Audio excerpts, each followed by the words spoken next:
বিবি সব সব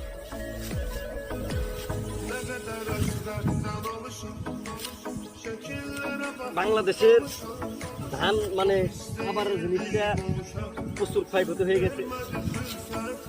প্রচুর ঝড় বৃষ্টির কারণে শিলের মধ্যে দেখতে পাচ্ছেন ধান সব পড়ে গেছে গা।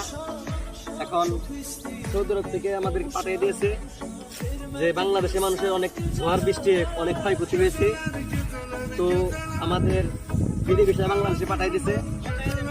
এখন বাংলাদেশে মানুষের সহযোগিতা করার জন্য অনেক ক্ষয়ক্ষতি হয়েছে, এই জন্য সৌদি আরব থেকে আমাদের হাদিয়া দিবে। চিন্তা নামাজ মুশকিল কুয়েত বাংলাদেশ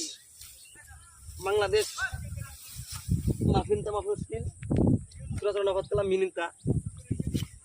বাংলাদেশের ভাইদের অনেক ক্ষয়ক্ষতি হওয়ার কারণ একটাই, বর্ষার সিজন চলে এসেছে, যার কারণে বাংলাদেশি ভাইদের অনেক ক্ষয়ক্ষতি হচ্ছে।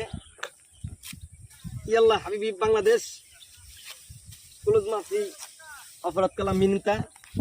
এখন বাংলাদেশি ভাইদের অনেক ভয়াবহ অবস্থা, দেখতে পাচ্ছেন কোনো ধান নাই, খেতে কোনো ধান নাই, যার কারণে বিগত 4-5 বছর অনেক ভালো ধান ফসল ভালো হয়েছে, কিন্তু এই বছর অনেক মানুষের ক্ষয়ক্ষতি হয়েছে ধানে।